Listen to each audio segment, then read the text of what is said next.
Сайн байцгаана уу эрхэм хүндэт үзэгчдээ.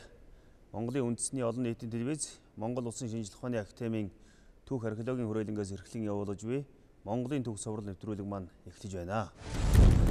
Манай өнөөдрийн нэвтрүүлэгт Монгол Улсын шинжлэх ухааны академийн түүх археологийн хүрээлэнгийн эрдэмтэн нарийн бичгийн дарга Монгол Улсын шинжлэх ухааны гавьяа зүтгэлтэн доктор профессор Хишигт Монгол Улсын шинжлэх ухааны академийн түүх археологийн хүрээлэнгийн бүс нутаг орчин үеийн судалгааны салбарын эрхлэгч доктор Мягмар Самбат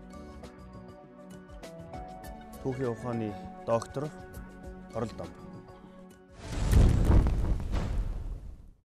Тэгэхээр өнөөдрийн бидний хэлэлцэх харилцах асуудал маань бол Монголын 20 дугаар зууны түүх. Ер нь Монголын түүхэнд хамгийн ээдрээтэй мэдээж дахин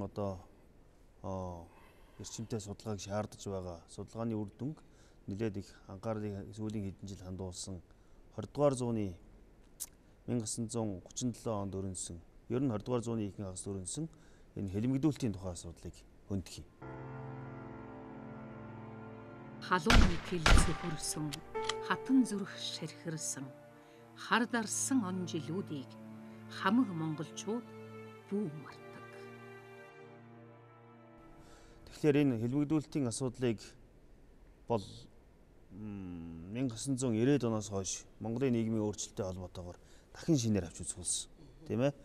Энэ хэлмэгдүүлэлтийн түүхийн судалгааг ер нь өмнө нь социализмын үед, хуучин марксист түүхчлэгийн үед яаж түүхчлэгт юу гэж үздэг байсан, аль цаг үетэй холбож үздэг байсан. Энэ тухай бас эхлээд Хишиг доктор Тэгэхээр 20 дугаар зууны Монголын түүхийн судалгаанд онц чухалчлагдах тийм сэдвүүдийн нэг урд өмнөх түүх хүчлэгт бол бас тойрон өнгөрч байсан, бүдэг бүрхэг үйлдсэн тийм асуудлын нэг нь бол яг харахгүй улс төрийн хэлмэгдүүлэлтийн асуудал байгаа. Энэ асуудал бол өөрөө 20 дугаар зууны Монголын түүхийн бас яг тийм хар бараан хуудсуудын нэг. За 1990-ад оноос өмнөх буюу марксист түүх хүчлэгийн үед бол бас улс төрийн хэлмэгдүүлэлтийн түүхийн судалгаа бол онцгойлон тусгайлан судлагдж байгаа ч гэсэн манай үе үеийн улсын түүхийн ботуудад бол энэ сэдв бол мэдээж тусгагдж ирсэн, үнэлгээ өгөгдөж ирсэн. Яг тусгайлан судлах асуудал бол 1956-аас 1960 гараа 62 он хүртэл бол Бүгд найрамд Монгол ард улсын сайд нарын зөвлөлийн дэргэдгээ бол тусгай комисс, гинтэн даргатай комисс байгуулагдаж энэ хэлмэгдүүлэлтэнд өртсөн хүмүүсийн нэр төрийг сэргээх тийм ээ. Тэр асуудлыг бол үзсэн. За энэ үетэй холбогдуулаад бол бас цөөхөн гэсэн бүтээлүүд бол гарч эхэлсэн. Тэр гинтэн даргатай комиссийн дотор бүрэлдэхүүнд нь бол Монгол Улсын шинжлэх ухааны академийн ерөнхийлөгч Ширэн дуугаа өөрөө ажиллаж исэн. Энэ талаар бол бас юмнуудыг бичсэн. Тэр нууц зэлтгэл гэдгийг бол хэвлүүлсэн юм байж байгаа. За яг бүхэлд нь дагнсан судалгаа маань бол 1990-ад оноос хойш нийгмийн сэтгэлгээ өөрчлөгдөж, түүхийг үзэх үзэл хандлага өөрчлөгдсөн энэ үеэс тэр урд нь орхигдож бүдгэрсэн энэ асуудлуудыг судлах хүрээнд гарч ирсэн нэгдүгээрт. Хоёрдугаарт нь бол ерөөсөө хэлмэгдүүлэлтийн судалгааны явуулах үндсэн их баримтууд нь бол урд нь хаалттай байсан. Тэгээ 90-ад оноос хойш бол архивын фондууд нэгдсэн. Тэр тутмаа бол Оросын холбооны улсын архивуудын нийгмийн улс төрийн түүхийн архивын фондууд нэгдснээр бол энэ баримтуудыг манай судлаачид олж үзэх, судлах, харьцуулах ийм боломж нэгдсэн нь бол судалгааны шинэ үеийг эхлүүлсэн гэж бодно. Монголын хувьсгалыг зөвлөлтийн загварт оруулахын тулд Монголын улс төрийн лидерүүдийг хэлмэгдүүлсэн. Бодоо, Данзан, Дамжив нарыг дараалан улс төрийн тавцангаас зайлуулж, Коминтерний заавраар тайж угсаа үндэстний хөрөнгөтөн Сэхэтэн лам нарын хөрөнгийг нийгэмчилж 1928-аас 1932 онд Монголын эдийн засгийн гол баялаг мал 6 саяар хоригдлоо. Ер нь энэ 1921 оны хувьсгал ялсаа. Хувьсгалын дараа хамгийн дөрөнд жил 1 сарын дараа ерөнхий сайдыг бариад авсан. Ерөнхий сайдыг барьж авсан багаар нь цаазалсан. Тэгэхээр энэ үйл явцыг хэлмэгдүүлэлтийн уг суурь гэж үзэж байна уу? Эсвэл 30-аад оны үед өрнөсөн энэ үйл явцыг судлаачид юу гэж байна? За энэ дээр бас л он цагийн манай түүх хүчлэгийн он цагтай холбогдно л доо. Хэрвээ 1990-ад оных өмнөх буюу марксист төв хүчилгээ үед бол ерөөсөө Монголын төв хүчилгэхийн гадна Монгол улсын ерөнхий сайд бодоо хэлмэгдүүлсэн, намын төв орооны дарга данзан хэлмэгдүүлсэн. Тэгээд энэтэйгээ холбогдуулаад энэ Монголын хувьсгалын удирдагч, манлайлагчдаас зөвхөн 2 хүнээс бусд нь бол судалгааны гадаа үлдчихдэг байсан. Яг хэлмэгдүүлэлтэйгээ бид нар аваад үзэх юм бол Монгол улсын ерөнхий сайд, гадаад аймны сайд байсан бодоо түүнтэй хамт Монголын хувьсгалын үйл хэргийг үүсгэсэн байгуулсан одоо дамбын чагдарч тогтох энэ хөлөгтийн тогтох гээд энэ 15 хүнийг 1922 оны 8 сарын 30-ны өдөр цаазалсан энэ явдлыг бол 90-ад оноос хойш одоо нийгмийн сэтгэлгээ болон манай бас зарим төвөгчдийн нэг нь бол хэлмэгдүүлэлтийн уг сурвалж чухам хүн эндээс эхэлжээ. Энийний дараагаар бас л таны хэлсэн жил гарахгүй хугацааны дараагаар бол данзан хэлмэгдүүлсэн. Тэгээд 33 37 гэл тэгэл Тэлхголын дайны үед ч гэсэн энэ бол үргэлжилж ирсэн. Дараагаар нь социализмын үед болоод одоо инх цагийн үед ч гэсэн Монголын одоо нийгмийн эсрэг үзэлтэй сэхэтний төрөгдөл гэж бид нар мэдж байгаа янз бүрийн хэлбэрээр бол одоо нийгмийн гишүүдийг нийгмийн амьдралд идэвхтэй оролцож байсан тусгаар тогтнол эрх чөлөөс хөгжил дэвшлийн төлөө үндэсний аюулгүй байдлынхаа эрх ашигын үүднээс бие даасан бодлого явуулах гэсэн тэр улсуудыг бол хэлмэгдүүлж байсан тийм үйл явц бол үргэлжилсээр л байсан. Гэхдээ энэ нь бол цар хүрээ, үр дагавар хэлбэрийн хувьд бол мэдээж өөр байх нь. 1922 оноос ерөнхийдөө уг сурвалжийг зарим хүмүүс үзэж байна тийм ээ. Тэгвэл яг үүнээс 10 жилийн дараа Монгол улсад нэг том үйл явдал өрнөсөн. Энэ бол зэвсэгт туслага. Тийм ээ 1932 оны зэвсэгт туслага буюу дөрөвчийн одоо бид нар бол энэ тухайд дэлгэрэнгүй ярьсан. Гэхдээ одоо энэ бол хэлмэгдүүлэлтийн уг эхлэлтэй бас их холбоотой гэж ойлгож байна. Улс орныг удирдах байсан зүүнтний алдаатай бодлогын улмаас дотоодод улс төр эдийн засгийн хямрал гүнзгийрч 1930 оны 3 дугаар сард Чанбан уулын аймгийн Төгс буйнд Улаангомын хүрээний лам нарын бослого 1932 онд Хөвсгөл, Архангай, Завхан, Өвөрхангай, Баян хонгор, Дорнод, Ховд, Увс, Говь Алтай, Өмнө Говь, Булган аймагуудад зэвсэгт бослого гарсан билээ.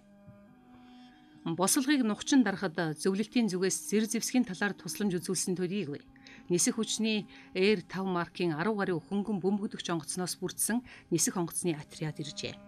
1932 оны 2 дугаар сарын 27-ны байдлаар дотоодыг хамгаалах газрын мэдээгээр шар 197, хар 625 аж ахуйтныг шийтгэж 2,831,010 төгрөгийн хөрөнгийг хураагаад 430 хүний асуудлыг шийдвэрлүүлэхээр зохих газарт шилжүүлсэн байна.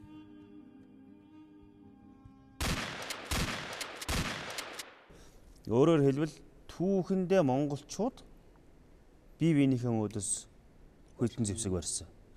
Магадгүй энэ үйл явцад алагдаж хороогдсон хүмүүсийн тоо дайны үйл явцаас ч их байж магадгүй тийм ээ. Энэ үйл явцын тухай бас доктор Мигмар Сумбу ярьж юу. Яг 20 дугаар зууны Монголын түүхэнд тохиолдсон бас нэг их хэмнэлтийн явдал бол яг харахгүй 1932 оны зэвсэг тослого л доо. 1990-ад оноос өмнөх түүх хүчлэгт бол энэ зэвсэг тослогыг одоо хувьсгалын эсэргүү зэвсэг тослого төр засгийнхаа эсрэг болсон зэвсэг тослого гэж ингэж үнэлдүүлж бүхэлдээ энийг бол одоо буруу шааж харлуулж ирсэн. За 1990-ад оноос хойш бол энийг арай өөрөөр хүлээж авч үзэх болсон.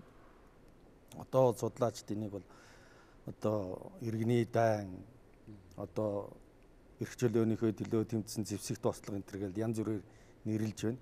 Ерөнхийдөө бол яг энэ зэвсэг тослого гарахад бас л нөлөөсөн олон хүчин зүйл байна.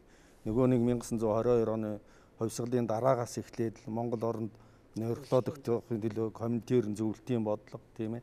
Тэрийг сөрөн зогсож исэн Монголын эх орончдын бодлого.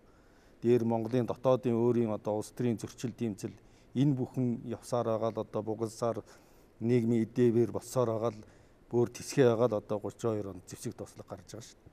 Тэгэхээр яг өнөөгийн өндөрлөгөөс эргээд харахад бол энэ зэвсэг тослогыг харахад бол яг одоо төр засгаа эсэргүүцсэн юм хувьсгалын эсэргүү бослого гэж хэлэхэд бас хэцүү. Үндсэндээ бол одоо коммунист дарангуйлал, коммунист ноёрхол, өөрсдөө диктатур энийг эсэргүүцсэн амьдрах эрх чөлөөнийхөө төлөө, үндсэн санааныхаа төлөө, үндэснийхээ шашин соёлын төлөө тэмцсэн энэ тэмцлийн үр дүн явсад одоо энэ бослого гарч байгаа шүү дээ. Тийм учраас энэ бослогод үнэлэх бослогод ордсон улсуудыг авч үзэх асуудал бол арай өөр асуудал.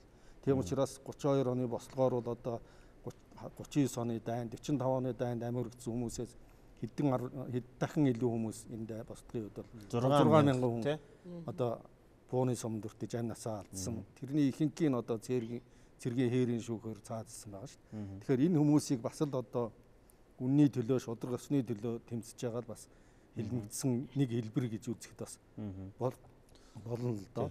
Нэг талд бол тэр үзэл санааныхаа төлөө өөрсдийнх нь одоо үнэт зүйлийн төлөө тэмцсэн хүмүүс. Түүнийг одоо дарж байгаа хүмүүс ч гэсэн нэг талаасаа бол бас энэ улс орны төлөө байна гэж ойлгосон тийм ээ. Үзэл санааны төлөө. Тэр үедээ бол бас л одоо энэ улс орны ардын засаг төрөө авч үлдэхийн төлөө энэ нэг явуулж байна. Гэтэл хэдхэн жилийн дараа эргээд тэр хүмүүс маань хэлмэгдээд хэлмэгдсэн тийм ээ. Өөрөөр хэлбэл яг энэ үеэс одоо бодиттой гадны гар хөл бас дотоодын нөгөө улс төрийн таны саяны хэлсэн бүгшсэн зөрчил, хийрхэл, үзэл санааны одоо хэд шүтэн бишрэх энэ явцад туушрал одоо яг энэ 1937 ондор бид нар нэлээд төвлөрч ярих гэж бодож байна. 37 он бол хэлмэгдүүлэлтийн одоо оргил үе. Энэ бол одоо хамгийн хурц ширүүн одоо ийм үе болсон. Тэгэхээр манай үзэгчд маань бол сонирхож байгаа. Ер нь за хэлмэгдүүлэлтийн тухай магадгүй 1990 оноос хойш хамгийн их ярьсан баг. Гэхдээ өнөөдөр түүхийн судалгаа нь яаж авч үзэх юм бэ энэ асуудлыг. Тийм ээ? Энэ үйл явц ер нь хэрхэн одоо энэ эхэлсэн юм бэ гэдэг талаар бол хоролдон доктороос ялангуяа 37 оны 9 сарын 10-ны үйл явцыг би онцолж одоо асуумаар байна. За улс төрийн хэлмэгдүүлэлт гэдэг энэ бидний ойлгодог юмны үндсэн шалтгааны талаар сая тодруулж байна. Бидний бодлоор бол дотоод болон гадаад учир шалтгаантай гэж үздэг. Тэгэхдээ бүр Монгол гарсан улс төрийн хэлмэгдүүлэлтийн гадаад одоо хүчин зүйлийн нөлөө бол их байсан. Бүр шийдвэрлэх үүрэгтэй байсан гэдгийг бол бид нар санал ихтэй ярьд юм аа. За түүхэн процесс руу ороод ярихад 1905 онд хаан Турс улс Японтой байлдаж ялагдсан. Энэ нь Аз номхон далайн тэр олон улсын хүчний харилцаа, геополитикийн бодлого, тэр геостратегийн ашиг сонирхлыг бол одоо бас нэлээд өөрчилсөн гэж хэлэх үндэстэй. Эндээс үүдээд Аз зүүн хойд Азад энэ Японы жанжлалын эсрэг Оросууд, мөн Америкчууд бас тодорхой бодлого явуулсан. Гэвч Японууд бол 1920-30-аад он гэхэд зүүн хойд Азид нэлээд идэвхжсэн. 1931 онд зүүн хойд Хятадыг эзлэн дагуулсан. Бүр улмаар нөгөө 1905 оны дайнд ялсан Япон улс их Оросын одоо нөлөөний одоо тэр эрх ашигын тэр бүс нутг руу орж ирсэн. Тухайлх юм бол 1932 оны 3 сарын 1-нд Пүүгээр удирдуулсан Манжго гэдэг улсыг байгуулсан. Энэ бол их гүрний тэр Евразийн тэр их бодлогын эсрэг одоо дайсхилсан стратегийн одоо ашиг сонирхлыг нь хөндсөн нөлөөний хүрээр нь өнгөлтсөн улмаар зөвлөлт холбоот улсад Японы аюул бол одоо бодиттой болох нэ гэдгийг бол харуулсан юм. Хоролдон докторийн хэлж байгааг ойлгоход бол хэлмэгдүүлэлтийн уг сурвалж бол дотоод гадаад хүчин зүйлтэй. Гадаад хүчин зүйлийнх нь хувьд бол зүүн хойд Азийн буюу бүс нутгийн хүрээнд их гүрнүүдийн сонирхлын давхцалтай уялдаж гарч ирсэн гэсэн санаа тийм ээ. За үнэхээр Японд тулдах нь бол тодорхой болсон гэдгийг Оросууд эртнээс мэдэж байсан. Энэ хүрээнд тодорхой бэлтгэлтэй байсан. Монголын нутагт энэ дайны ажиллагаа явагдана гэдгийг бол аль алин тооцсон байсан. Энэ хүрээнд 1937 оны 8 сарын 14-ний өдөр шиг санагдаж байна. Богднарын Монгол ард улсын ардын армийн хээрийн ангуудыг хил хамгаалах ажлаас бүрэн чөлөөлөөд. Тэгэд орнод хөлийн хамгаалалтын ажлыг дотоод явдлын яамд хариуцуулсан. Энэ дөр бол Сталин гар үсэг зурсан. Өөрөөр хэлбэл бидрээс хамаарахгүйгээр тэр улс төрийн үйл явдал тэр төрийн террор бол ингээд явагдаад өрнөжж байгаа юм. За Сталины шууд өөрийнх нь заавраар мөн Коминтерны тэргүүн Бухарны бас өөрийнх нь өгсөн зааврын дагуу Зөвлөлт холбоот улсын Батлан хамгаалахын ардын комиссарын орлогч Перновский тодорхой удирдамжтай ирсэн. Монгол сууж ирсэн. Тий. Монгол томилогдож ирж байгаа. Тэр нөхөртэй хамт нэлээд хэдэн чекистүүд түүний дотор 2 генерал ирсэн. Тий. Энэ бол Смирнов дандаа генерал бол л доо. Тий. Миронов гэж. Энэ 3 37 оны 8 сарын 24-ний 9 цаг 30 минутанд Улаанбаатарт гинэтхэн бус. Бидний эрхийг Монголын удирдлагууд бол мэдээгүй. Энэ бол Монголын засгийн газрын хувьд бол гинтиг үйл явдал боллоо гэж хойш нь эргээд рапортоор мэдүүлсэн. Ингээд тухайн үеийн ардын сайд нарын зөвлөлийн ерөнхий сайд Амаргуйтай уулзсан. Маршал Чойвсны өөрийнх нь хүсэлтийн дагуу үдээс хойш уулзсан. Тэд заговор буюу хуйлдаан 115-ны нэрсийн жагсаалттай. Энэ нэрсийн жагсаалтын дагуу баривчлана. Танайд бол хувьсгалын эсрэг, Японы тагнуулын эсрэг бүлэг ажиллаж байна. Гэндэнгийн хэрэг, гэндан нэмдийн хэрэг, эсрэгүүл ламдрын хэрэг бол бодиттой болсон байна. Үнэхээр тэр үед бол Японууд Монголын зүүн хязгаараар өнгөлзөөд эхэлсэн байсан тийм ээ. Бид нар бол энийг сайн мэдж байгаа 35. Тэр 115 хүний жагсаалтыг хэн тэднэрт өгсөн? Тэд нар бол өөрсдөө тодорхой мэдүүлгүүдэд үндэслэсэн гэж байгаа. Мөн тагнуулын шугамар болж авсан гэж өөрсдөө тайлбарладаг. Түүнээс өмнө 37 оны 5 сард энэ дорнодын Тэв лам Агван Жамин гэдэг ламаар одоо хэл сэрэг хүлээлгээд одоо ламбрын Японы талыг түшгэлсэн ийм хувьсгалын эсрэгүү бүлэг байгаа гэсэн мэтээр ийм ойлголттой. Түүнээс гадна Монголын ерөнхий сайд Бэлжтийн гиндэн уг хойно Оросууд баривчлаад тэнд баривчлаад ламрын асуудлыг бол нэлээд хурцаар тавьж ирсэн. Баривчлах биш гэрээ хорионд тийм ээ?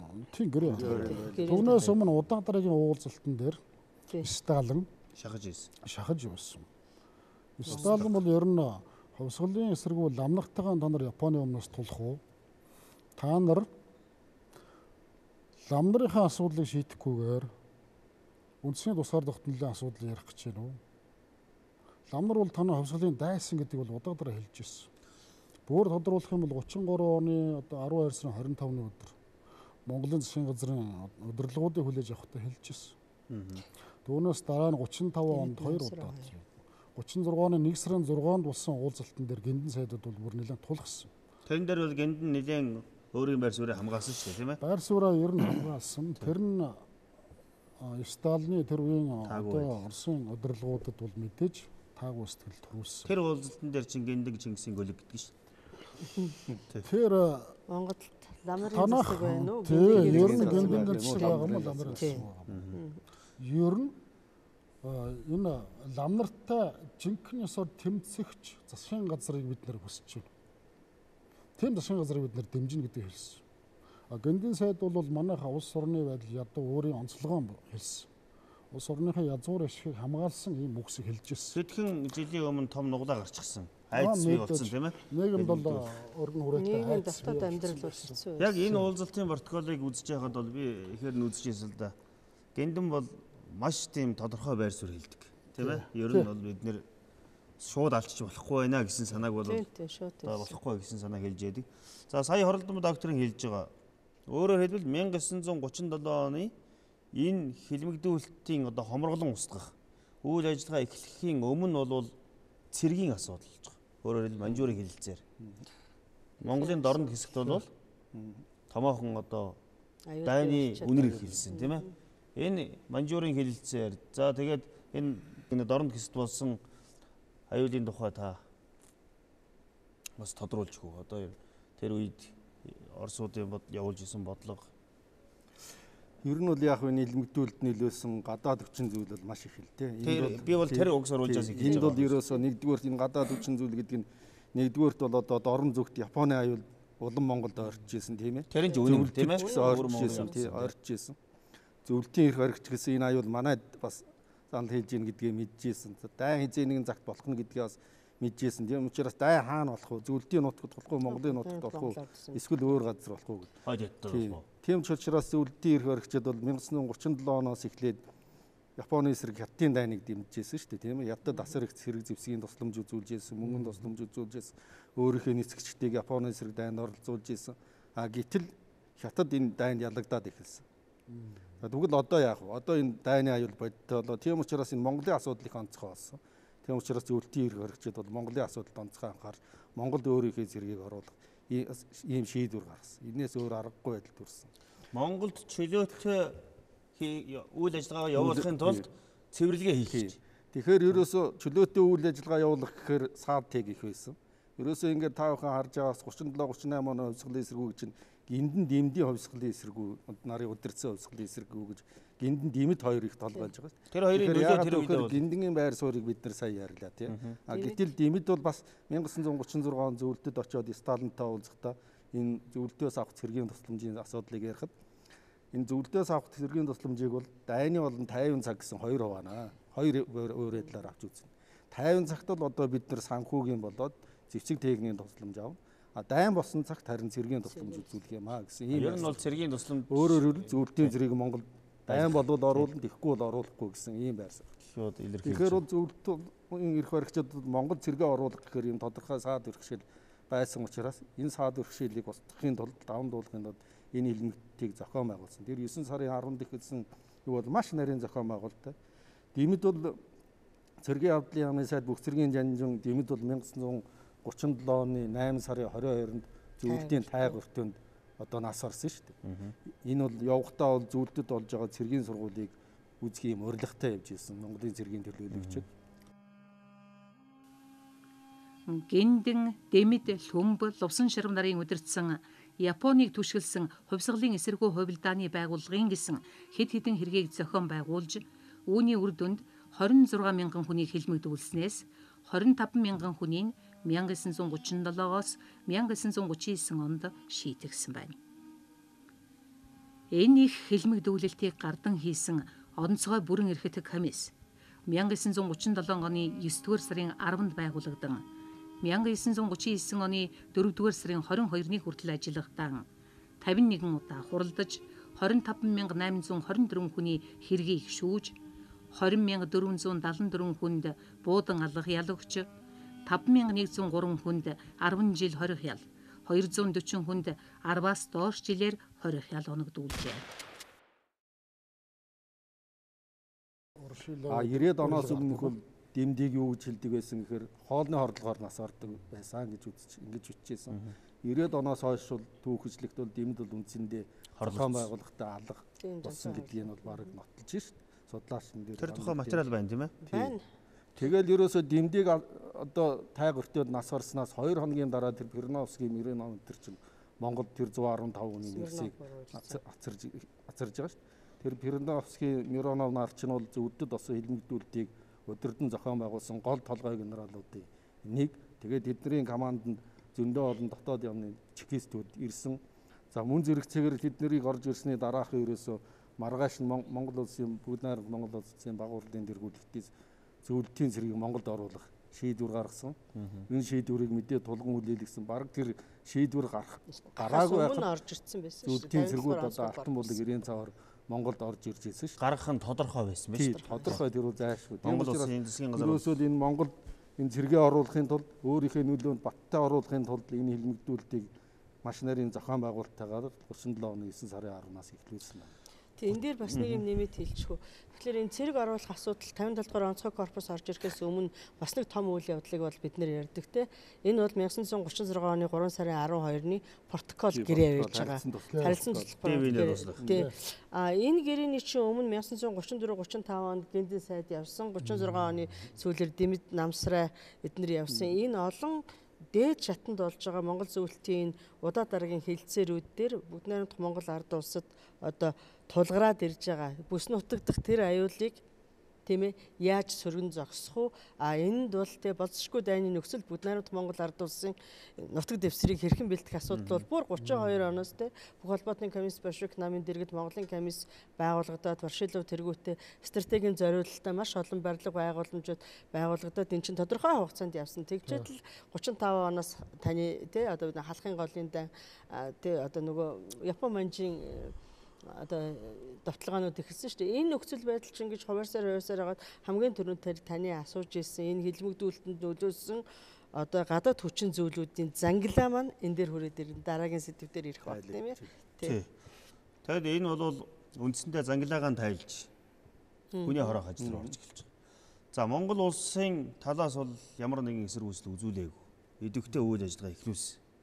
Ер нь бол яг зүгээр Монгол улсын талаас бас энэ илмэгдүүлэлтийг ямар ч эсэргүүцэлгүй байсан ч гэж бас болохгүй. Жишээлбэл одоо нөгөө Төмбийн хэргийг дараагаар улсын баг хурлын тэргүүлэгчдийн тогтоолгоо яг энэ 35 он 39 оны 37 оны энэ үед бол ямар ч эсэргүүцэлгүй. Яг энэ үед бол шуудраад яасан гэхээр нэгдүгээрт бол 32 оны Төмбийн хэрэг айлгсан. Тий. Айлгсан энэ бол маш том одоо үйл шийд гараагүй шүү дээ. Засгийн газраас. Хоёрдугаарт бол зөвлөлтийн нөлөө бүхий одоо 32 оны босхийг дарсан хүч байна гэдгийг харуулсан. Гуравдугаарт бол манайхны талаас хүсэж байгаа асар их хүсэл болсон нөгөө тусгаар тогтнолоо олж явах.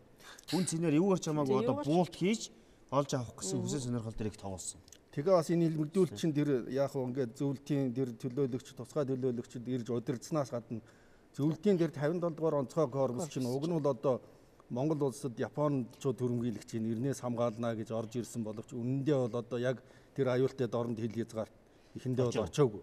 Ерөөсөө 57 дугаар онцгой корпусын удирдлага нь Улаанбаатарт, тэгээ анги салбарууд нь Алтан булаг, Улаанбаатар, Баян Дөмөн, Тамсаг, Сайн шанд бүр ууршаа замын үд хүртэл ингээд хараа байрлцсан. Энэ их цэргийн хүч энэ дор одоо энэ илмэгдүүлэлт бас явагдсан. Хяналтах хүчтэй. Ингээд цэргийн одоо нэг 9 доо нөгөө нэг 19 онд гамын зэрэг орж ирээд юу яасан шиг л тэрүүнтэй төстэй тийм цэргийн хүч хэрхий. Манай үзэгчид бол энийг сонирхож байгаа. Өөрөөр хэлбэл улс төрийн бодлогын хувьд цэргийн хүчний хувьд гадаад дотоод хүчин зүйлийн үүссэн нөхцлөөр айлгах тийм ээ энэ шахалтын хувьд бол энэ асуудлыг шууд шийдэж эхэлсэн. За хэлмэгдүүлэлт эхэллээ. Монголд маш хүнд нөхцөл байдал үүссэн. Ард түмний сэтгэл санаа тийм ээ ер нь бол толгой дараалж одоо хядах ийм ажиллагаа өрнөсөн. Энэний манлайд цэргийнхэн лам томоохон одоо 17,000 лам. Томоохон нөлөө бүхий одоо лам нар. За тайж нар.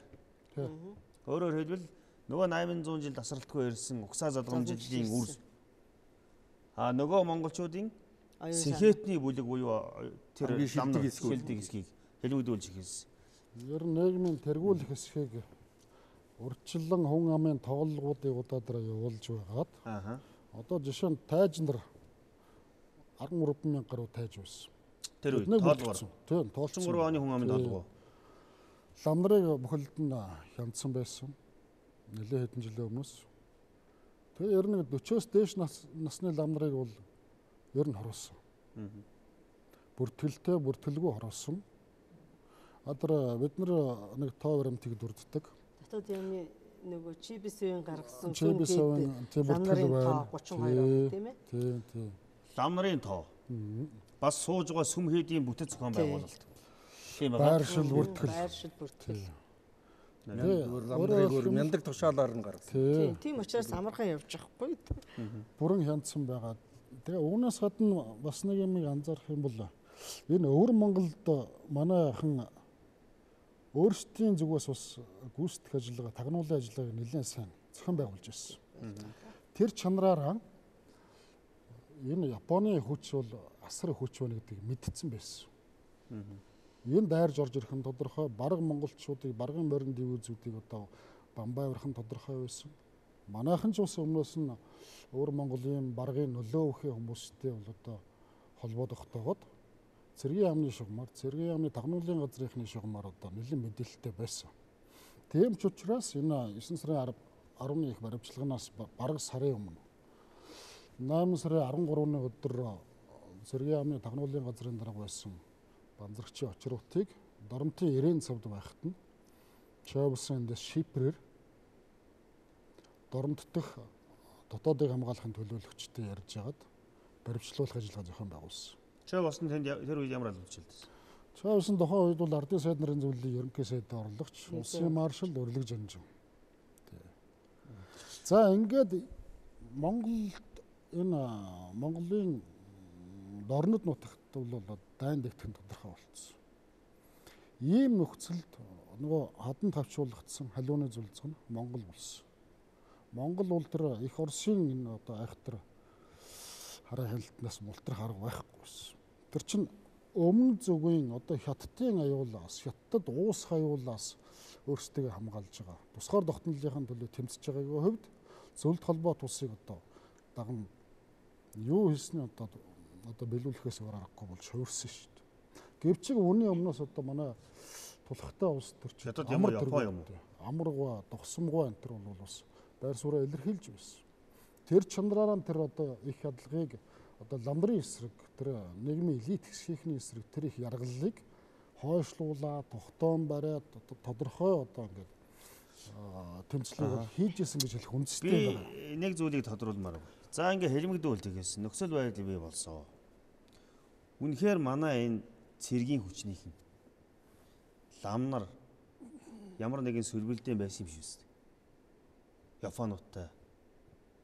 Үнэхээр ямар нэгэн сэжим нэг тийм бодтой байхгүй дээ. Одоо өөрөөр хэлбэл нөгөө Японы тагнуулын байгууллага Монголд байсан юм биш үстэй гэсэн үг үү? Манайхан гүйцэтгэх. Тий, ер нь бол яг зүгээр мэдээ тэр үед чинь одоо цэрэг улс төрийн байдал бүс нутгийн хэмжээнд их хүнд болсон шүү дээ. Маш хүнд нөхцөл. Дэлхийн 2 дугаар дайны өмнөх цаг үе шүү дээ тэр чинь. Тэгэхээр мэдээж Японы тагнуул ямар нэгэн байдлаар Монголд байсныг бол үгүйсэх аргагүй шүү дээ. Монголд ч гэл Японы тагнуул байсан, Монголын тагнуул ч гэсэн тэр Манжи нутагт очиод тагнуул хийж өгсөн 36 онд л уцсан гол онцгдоо гэл том тагнуул очижсэн. Аль аль талдаа тагнуулууд бол байсан. Тэрийг бол үгүйсэх аргагүй. Зүгээр тэр Монголын төр засгийн том удирдагчдын удирдсан тийм том хувьсгалын эсэргүү Японы одоо гар хөл болсон тийм байгууллага байсан уу гэх юм бол тэр бол өөр асуудал. Тэр бол байгаа. Би яагаад гэж асууж байгаа гэхээр ер нь манайхан бол 1911 оноос ч юм уу хойш 3 дахь хөршөөхөнтэй бол их уулздаг гэсэн. Тийм ээ? Тийм. Лалам царин чимэд одоо Катомаг ирэхэд яаж уулзж ялаа, Ларсен Германид яаж уулзж ялаа. Яг нь Японтой бол улс төрийн харилцаа тогтоох хүсэл эрмэлзэл бол байсан шүү дээ. Байхын үед бол байсан. Тэр 36 онд Москвад байсан Японы элчин сайдтай хүртэл манай Москвад байсан элчин сайдын яамныхан уулзж ийсэн. Японы элчин цэргийн атчай Комацо Бора 1936 онд Монголд ирэх зөвшөөрлийг өгөөр тэр хүн хил дээр ирсэн байхад нь буцааж ийсэн. Одоо Манжуурт байсан Японы элчин бас зөвшөөрөл өгсөөл бас тэрийн дараа нь хүчингү болгож ийсэн. Ер нь бол Японтой холбоо тогтоох, улс төрийн харилцаа тогтоох гэсэн тийм хүсэл эрмэлзэл сонирхол улс төрийн бодлого бол мэдээж Монголын төрд бол байхын хувьд ямар нэг хэмжээгээр бас тэр 12 он тусгаар тогтнолоо тунгацснаас ихтэл ямар нэгэн хэмжээнд бол байсан л да. Монголчууд тэр үед бол бас төрийн хувьд ч нэлээд бодож ийсэн баг. Энэ хоёр хөршөөсөө гадна дахиад 3 дахь хөрштэй болдгийг харилцаа тогтоё гэсэн ийм эрмэлзэл бол тий олон улстай Германд хүртэл хүмүүсийн явж сургаж лээсэн тий. Иймэрхүү эрмэлзэл. Бас нөхцөл байдал бол яг бидэнд манай Монгол улсад бол тийм таатай байгаагүй л дээ.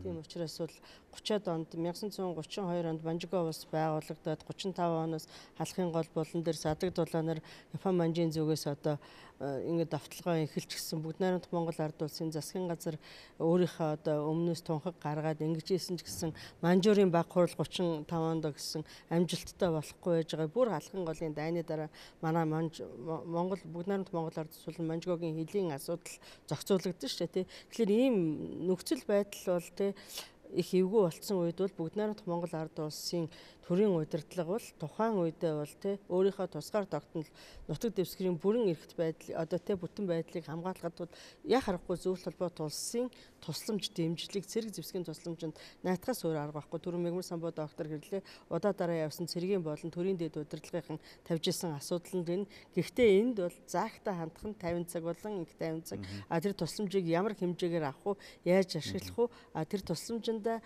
тулгуурлаад тийм ээ Монгол явуулах бодлого бас өөрчлөгдөж байгаа л да. Нөхөр цэдэн бол өөрийнхөө илтгэл маршал чойсон бол манай их чөлөөт тусгаар тогтносон улсыг үргэлжид удирдах түүнийг толгойлон яваа манай хувьсгалт байгууллагын сүнс нь болох улсын их зүтгэлтийн хүмүүс гэж тэмдэглээ. эргэх ертөнцийн хоног эрдэн нарны алтан гэрлээр эхлэх мэт энэ Монголын түүхийн шинэ өдөр энхээ чойволсонгийн их үлсээр эхэлнэ.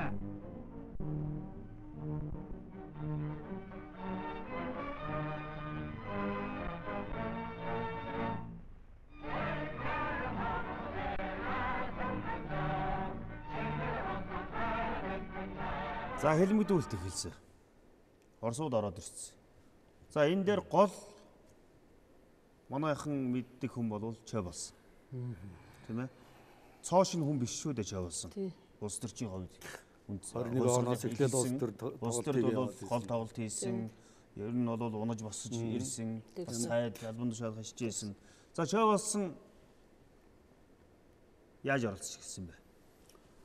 За маршал чойвсны талаар ярина гэдэг бас их хүнд.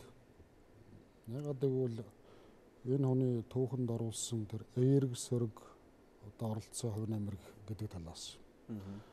Маршал чойвсны Оросууд их эртнээс судалсан. Энэ бол за ер нь 14 оноос 18 онд хойно эрхөө сурж байсан тэр үеэс нь багш нар нь тодорхойлсон байдаг. За 1928 онд Коминтернийхэн чинь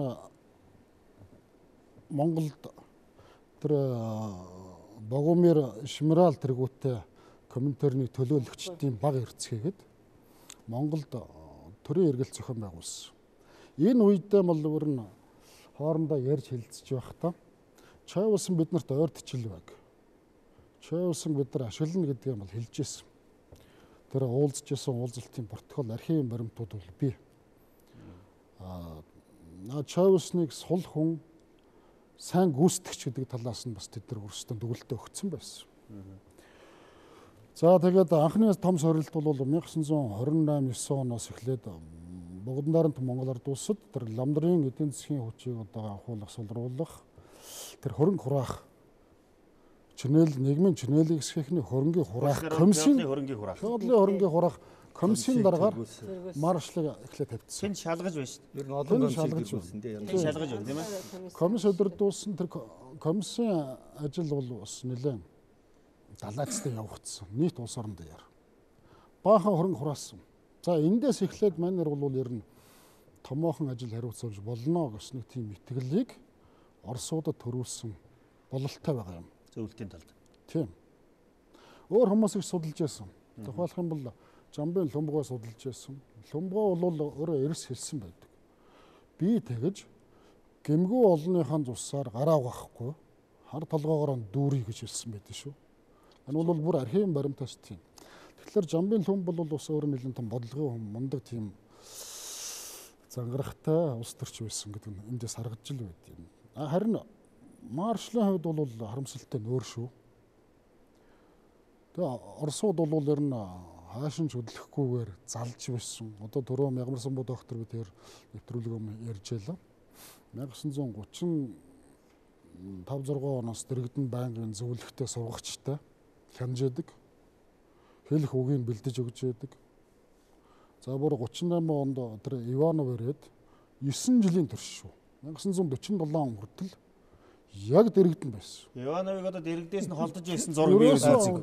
Зураг болгон дээрээс нэг үгэнд яг л хажууд нь байсан. Маш сайн сүүдэр шүү. Тэр бол тэгээд Иванов бол монголоор маш сайн ойлгодог байсан гэж. Тэр сурж ижил тийм л дээ. Монголоор нэг ч үг хэлж байгааг гэж байгаа. Мөн гиндэн сайдыг тэр хянжаасан улсууд бас олон жилийн турш дэрэгдэн байжгаад Москвад баригдсан хонь монголоор тэр сонгоны булангийн шумуул мөн ч их шүү гэд маш цэвэрх аялалгүй хэлсэн гэж. Тэгэхээр энэ бол Монголын улс төрийн лидерүүдийг Оросууд бол хайшинж гарахгүй залж исэн, барьж исэн. Юу хүснэ тийм тэр их гүрний одоо өөрийнх нь геополитикийн тэр бодлогыг хэрэгжүүлэхийн тулд Монголын одоо багбуураа улс орны одоо төрийн тэргүүнүүдийг, засгийн тэргүүнүүдийг бол хайр найргүй хэлмэгдүүлж исэн, залж исэн, аргагүй байдал оруулж исэн гэдэг харагдана. Үнэхээр одоо тухайн үеийн нөхцөл байдал бол тийм өрнөж байна. Нөгөө талаасаа харах юм бол нэг үзэл санаанд хэтэрхий шүтсэн. Тийм ээ? Өөрийнхөө одоо бас хувийн эрх ашгийг их дээдлсэн, янз бүрийн зүйлээс болж буруу алхам хийж гисэн улс төрийн үйл явц бол олон харагддаг. Тийм ээ, ялангуяа 1920-ад оны одоо баруун зүүнтний асуудал байна. Энэ юм чинь эргээд нэг улсыг эсвэл хэд шүтэх, нэг улсын одоо эвсэлд орох гэдэг чинь эргээд юунд одоо нөлөө үзүүлж байна вэ гэдгийг бас харуулж байгаа нэг амжилттай юм байна шүү дээ. Сталиныг үнэхээр дахин шүтцсэн байсан хувьдаа. Тэр нь юугаар илэрч яах нүгэл их олон архив баримтаар мэдэгдэж байдаг. 1944 онд Османтай уулзахдаа Сталин бол миний хувьд нар минь гэж хэлсэн. Та нар бол бурхан гэж дээдэлдэг. Миний нар бол Сталин юм аа. 52 онд маршал хойно уудуулахын өмнөх нь Сталины зургийг авчруулад 2 гар дээрээ өмнө ингэж барьж хагаад нэлээд тогтвортой тогтож харж байж байгаад. Тэгээ сүүлийн амсгаагаан даттал Сталины зургийг харж исэн гэж. Одоо манай Ахмад Эрдэмтдээс Батчургуй антер бол номонд судалгаанд оруулсан шүү. Үнэхээр тухайн хүний ус өөрийнх нь тийм хувийн ихтгэл өмшил байна. Үнэхээр одоо их Оросыг бараадж иж монголчууд хятадчлагдах аюулаас аврагдана. Улсын тусгаар тогтнол одоо ботлоо хамгаалж чадна. Үндэсний язгуур эрхшээ хамгаалж чадна гэсэн тийм ихтгэл өмшил бол ер нь төрийн улс төрчдөд бол түгээмэл байсан. Зөвхөн 1937 оны 8 дугаар сараас 1938 оны 1 дугаар сарын хооронд 10,728 хүнийг баривчилсан ба. Үүний 7,814 лам, 322 нь хуучин феодал, 300 албан хаагч, 180 нь ардын цэргийн дарга, 1555 нь буряд, 408 нь хятадууд байжээ. Эднээс 7171 хүний хэргийг мөрдөн байцаасан байх бөгөөд 6311 хүнийг цаазалсан байна.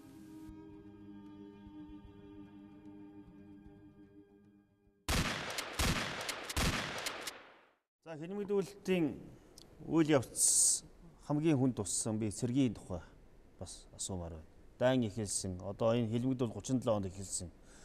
Гол одоо цэргийн удирдлагт байсан хүмүүс рүү халдж эхэлсэн тийм ээ. Энийг бол би юу гэж хардгийг гэхээр нөгөө чой балсанд бас илүү нэр хүнд боломжийг авчирж өгөх. Нөгөө өөрийнхөө талын үнийг гэсэн юм харагдаж байдаг. Тийм. Энэ талаарх судалгааны. Яг одоо 30-аад оны дундор бол цэргийн явдлын яамны сайд бүх цэргийн жанжин дэмэд дээр нь ерөнхий сайдын 1-р орлогч сайд гэсэн ийм албан тушаалтай маш их нэр хүндтэй, маш их нөлөөтэй байсан л да. Одоо манжуурын хилцээд орлож ирсэн улсууд наашин загтлыг ичгтээ хүндэт удирдагч дэмддэл гэж бичээснаас биш чоосонд нэг загтал ирж байгаагүй. Тэр үед бол одоо цэргийн яам чоосон хоёрын харьцаа их юм уу? Чоосон бол ер нь баг цэргийн яамаар хорддгүй, баг харьцдаггүй гэсэн зүгээр ийм мэдээ энэ төр байдаг л да. Тэр нь үний юм шиг байна. Дэмэд бол жинхэнэ цэргийн хүн. Дэмэд бол жинхэнэ одоо тууштай их орон цэргийн тэгээд өөрөө гэсэн бас үзэл бодолтой. Хаан сургууль төгслөө Орос. Тамбов цэргийн дунд сургууль төгссөн. Тэгээд одоо Монгол улс юуны дөрөнд одоо тэр хэвлэл үү? Твэр. Морин цэргийн сургууль төгссөн шүү. Тэгээд одоо юуны дөрөнд Монгол улс бол өөрийнхөө Монгол ардын хувьсгал зэргийг хөгжүүлж эннийхээ хүчээр тусгай тогтнолоо хамгаалан дараа нь одоо гаднаас тусламж авсан ийм байр суурьтай шүү. Энэ дээр хатуу зогсчихсэн. Тийм ч учраас тэр зөвлөлтийн бодлогыг Монголд хэрэгжүүлэхэд хамгийн гол саад болж ирсэн хүний нэг. Тийм ч учраас дэмдийг устгасны дараа сая хэлмэгдүүлэлт эхэлж байгаа. Тэгээд хэлмэгдүүлэлт 9 сарын 10-нд эхлээд дараахнаас нь дэмдийг одоо хувьсгалын эсэргүүгийг зарлал. Тэгээд цэргийн дээд удирдлагын хүмүүсийг бүгдийг одоо бараг 70 цэргийн дээд удирдлагын 77 хүн байсан. Тэрний 72-ын улс төрийн хэлсээр хэлмэгдүүлсэн гэсэн ийм тооцоо байдаг. 1937 оны 9 сарын 10-нд нөгөө 100 гаруй хүнийг баривчлахад чинь одоо бүх цэргийн жанжин малж тэргүүтээ цэргийн 32 хүн байлаа. Дүмбийн хэрэг чинь одоо цэргийн 315 хүн шийдэгдснээс 50 гаруй цэргийн хүн байлаа. За тэгээд нийтдээ 37-оос 39 оны хооронд чинь цэргийн одоо бараг 800 гаруй хүнийг шийдгсэн гэсэн тооцоо байдаг. Тэрний 500 гаруй дарга нар 300 гаруй. Өөрөөр хэлбэл маш сайн бэхжиж байсан хувьсгал цэргийн бэхжилтийг бол задлж штэ болгож тийм ээ. Тэгээд чаалсан өөрөө одоо 39 оны 9 сард цэргийн явдлын яамны сайд бүх цэргийн жанжны албан тушаал томилогдсныхаа дараа цэрэгт Монгол ардын хувьсгал цэрэгт хэлмэгдүүлэлтийг бас ийм гүнзгийрүүлэх ийм тушаал шийдвэрүүдийг бол бас гаргаж ирсэн. Тэрний нэг нөгөө алдарт нөгөө өөрийгөө илчлэх тушаал гэж нэрлэгддэг. 37 оны 11 сарын 15-нд гаргасан тушаал өөрийгөө илчлээ. Цэргийн албаагчдад одоо өөрийгөө илчилж юм бол одоо багтаа гэсэн хэрэг. Үнэндээ тэгээгүй шүү дээ, тийм ээ. Өөрийгөө илчлээ байсан. Тэгээ өөрийгөө илчилсэн 700 гаруй хүнийг бүгдийг айрмаа салаад дараа нь ихэнхийн дахиад улс төрийн хэлмэгдүүлэлт барайл. Аимшигтай. Тэр дэмдийг хорлогдсон үед бол амьд үлдсэн ихнэр нь навчаад. Дараа нь эргэж ирээд дэмд хэлмэгдэхэд навчааг бол 8 сартаа жирэмсэн цаасаасан. Тэгэхээр энэ хэлмэгдүүлэлтийн одоо яг болсон процессын тухай бас одоо хэлмэгдүүлэлтийн энэ материалыг үзчихсэн Хоролдом доктор яг тэр нарийн яа шийдэгдэг байсан холбогдох материалуудыг одоо энэ Тагнуулын ерхий газрын тусгай архив, хойно Оросын архивуудаас авчирсан материалуудыг үзэхэд бол үнэхээр хувь хүн эрдэмтэн судлаачийн хувьд бол их зоммоор хэцүү. Ярихад бас хэцүү. Ширээдөөгаа хэлсэн байдаг шүү дээ. Хэлмэгдүүлэлтийг үзээд бие өвдсөн тийм ээ.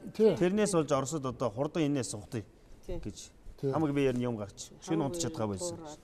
Тэгээд аспирантурт явсан. Зарим хавцс тэрэг дээр бол ер нь цусны толбон тэр тусцсан байдаг шүү. Тийм. Тэр чинь яргалын явцад. Яагаад тэгж их яргалаад байсан юм бэ, хүч хэрэглээд байсан юм бэ гэдээ ингээд үзэхлээр тэр цаанаа бас онлог үндэстэй. Тэр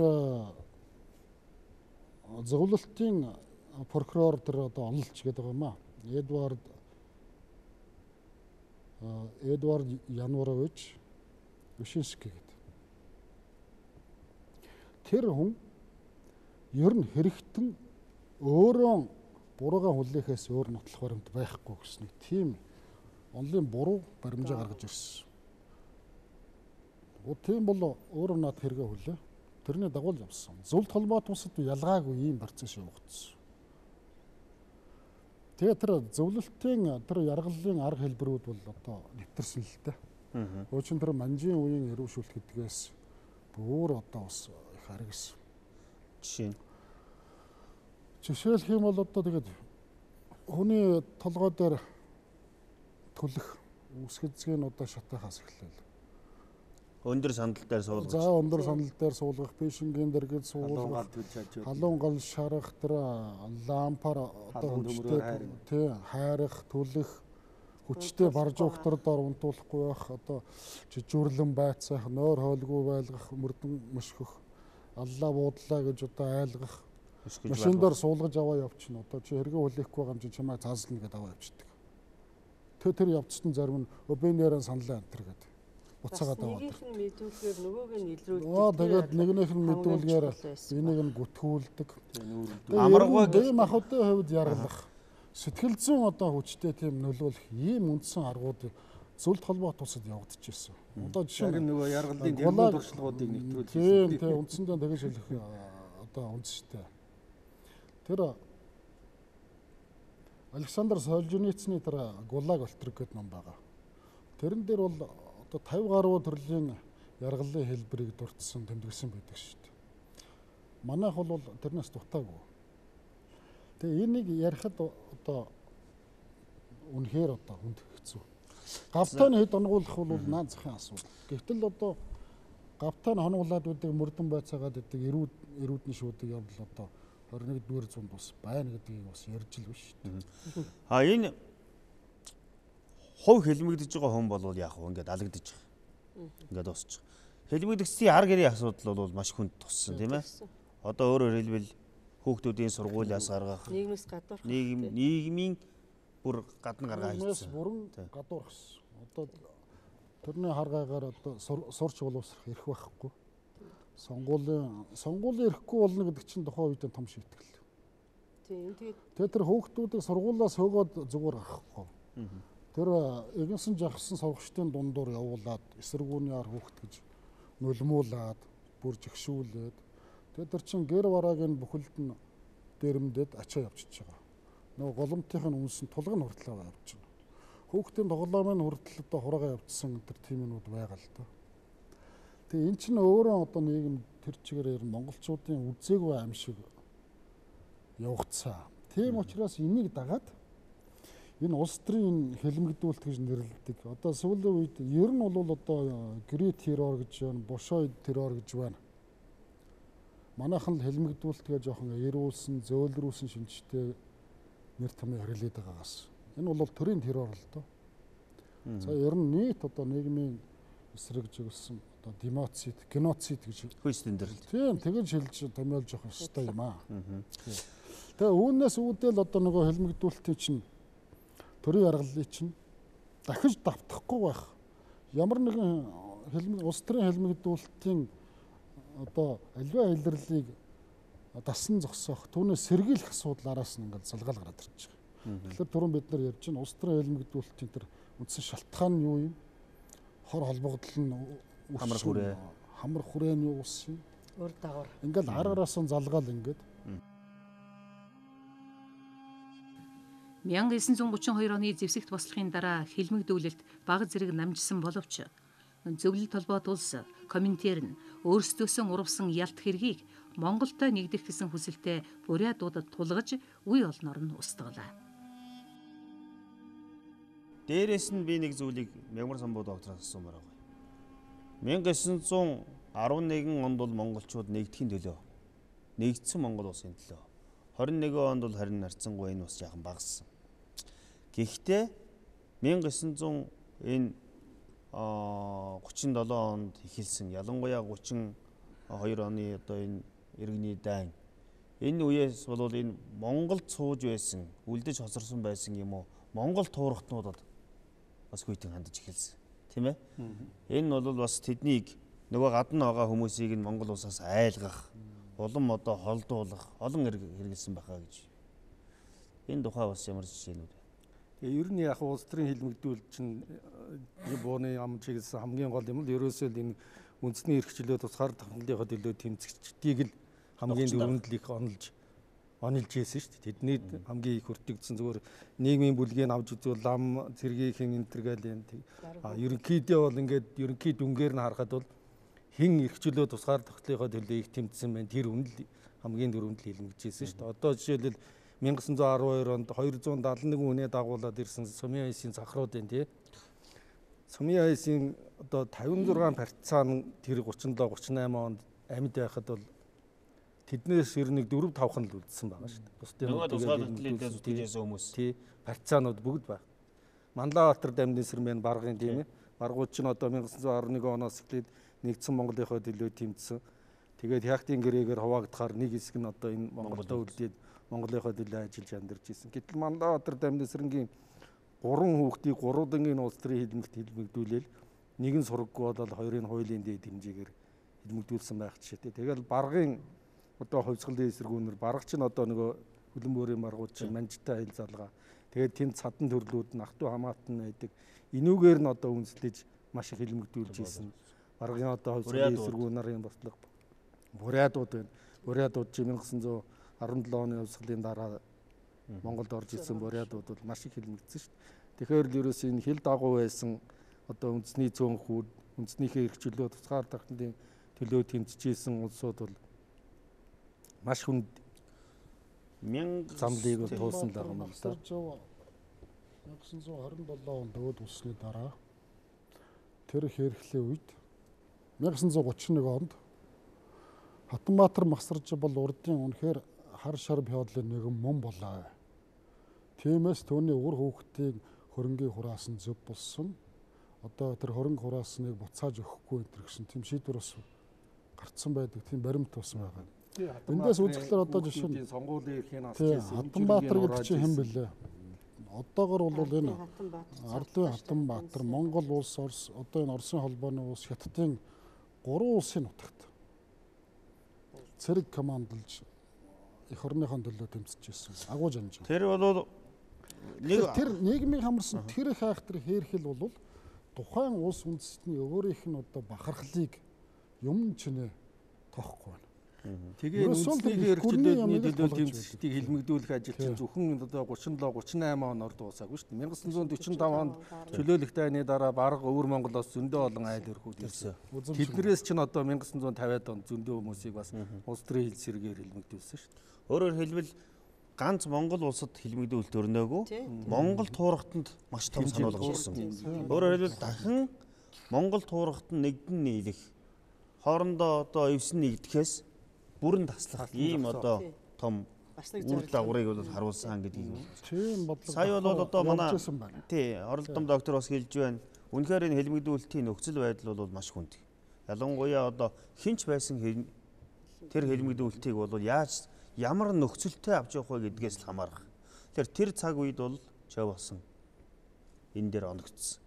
Чав болсонгийн цаашдын одоо түүхэнд хэрхэн үнэлэх, ямар үйл явцад яаж орсон тухай бол бид нэр чөлөөлөхтэй тусгаар тогтнолын одоо энэ санал хураалт энэ олон асуудал дээр одоо бид нар тусдаа ярилцах учраас Чав болсонг бол хэлмэгдүүлэлтээр хаалт дээлттэй орхиё гэж бодож байна. Ер нь 20 дугаар зууны энэ хэлмэгдүүлэлтийг одоо дүгнэж хэлэхэд их тухай одоо энэ дээр бас нэг байр суурь, түүхчдийн байр суурийг энэ улс төрийн хэлмэгдүүлэлтийг тойрон өнөөдөр бид нар ярилцлаа. Тэгэхээр энэ үйл хэрэг маань бол тийм ээ ер нь монголчуудын бүс нутаг дэлхийд цаашлаад ярих юм бол эзлэх байр суурьтай холбогдож гарч ирж байгаа бүс нутгийн орнуудын Монголын талаарх явуулах бодлого, ашиг сонирхлын зөрчил зөрөлдөөн донд бас энэ манай Монгол бас өөрөөр хэлэх юм бол Монголын асуудал бол бүс нутагт чухал байсан гэдэг үүднээс тойрч нэг харагдах байх. Хоёрдугаарт нь яг Монголын манай Монгол үндэстний хувьд 20 дугаар зууны монголчуудын хувьд Монголын нийгмийн түүхийн үйл явцтай л энэ хар үйл одоо муухай үйл явдал болсон. Энэ бас нэлээд олон үеийн туршид тийм ээ үр уршгаа өгөөд яваад байсан. Энэ хэлмэгдүүлэлт гэдэгт нь бол яг бид нөгөө онцгой бүрэн эрхт комиссийн тогтоолоор баригдсан 35,000 орчим хүнээс 17,000 лам нар энтер гээд ингээд том бүлгүүдийг ярьж байна. Үндсэндээ бол тийм 30,000. Үндсэндээ бол Монголын нийгмийн бүх бүлгүүд энд хамрагдсан. Тэр тусмаа та түрүүн хэллээ эмэгтэйчүүд хүртэл энд байж исэн. Хүүхэд залуучууд маш олон тохиорж ирсэн. Тэгэхээр энэ цөөхөн тоотой монголчууд тухайн үед чинь бид нар бол нэг 800,000 гаруй байсан шүү дээ тийм ээ. Сая 500,000 хавтгай дөрвөлжин километр нутагтэр 800,000 хүн тусгаар тогтнол өөрийнхөө оршихуйг авч үлдэхийн төлөө боломжийн одоо хэрээр сүрсэн боловч түүхэн цаг үеийн хэрчмээс бол бид нар цугтаж чадаагүй. Энэ дээр бол тэр цар хүрээ явагдсан арга механизмын хувьд бол зөвлөлт бод улсыг дагсан энэ бүх зүйлүүдийг сөрөг зүйлүүдийг бол бид нар мэднэ. Гэхдээ яг энэ одоо улс төрийн хэлэмгдүүлэлт гэсэн энэ үйл явцын одоо түүхэн үйл явц гэдэг ч юм уу одоо зайлшгүй биш гэсэн болоод өнгөрсөн энэ үйл явдлын одоо гол буруутанг бол тийм ээ та түрүүн бол Чавлсан дээр л одоо хүмүүс ярьдаг шүү дээ. Энэ дээр бол одоо ёстой тухайн цаг үед төр засгийн удирдлага ялангуяа хүчний байгууллагын удирдлагад байсан энэ хүн бол одоо яах чаргагүй л байсан байх гэж би бодож байна л да. Тэгэхээр 20 дугаар зууны манай үзэгчид маань 20 дугаар зууны Монголын түүхэнд ер нь Монголын түүхэнд бүхэл үеийн түүхэнд гарсан хамгийн том одоо хар толб монголчууд хэдэн үеэрээ үл мартаж болох аимшигтэй энэ хэлмэгдүүлэлт бол 20 дугаар зууны ихэнх хагаст хамгийн идэвхтэй өрнөсөө. Монгол туурхтан Монгол улсын монголчууд өдөөгүй Монгол туурхтныг хамарсан тийм ээ үр дагавартай Монголын ард түмний үнэт зүйл Монголын ард түмний олон үеийн турш бүтээсэн өв соёл бүх зүйлийг бол устгаж өгье болгосон. 7-800 мянга цөм хийдийн асуудал өнөөдөр юу вэ? Монголчууд хэдэн үеийнхэн турш тасралтгүй угсаа залгамжилж ирсэн Чин улсын 200 жилийн үед ч тасраагүй байсан Монголын угсаа залгамжлал дууссан. Монголчуудын олон үе бүтээсэн шашин соёлын өв хэрчигдэж таслагдсан. Тийм ээ? Энэ одоо аимшигтэй үйл явц бол нэг үзэл суртал нэг улсын хүчтэй нөлөөлөл бусад одоо олон үйл явцын хүчин зүйлийн нөлөөнд бол өртөж ийм аимшигтай зүйл бий болсныг монголчууд үеийн үед үл мартаж санаж байх ёстой давтаж үл болох юм аа. Ингээд өнөөдрийн манай нэвтрүүлэг Монголын үндэсний олон нийтийн телевиз Монгол Улсын шинжилгээ ухааны академийн хамтарсан Монголын төв цуврал нэвтрүүлэг маань бол үүгээр өндөрлөж байна. Та бүхэнд баярлалаа.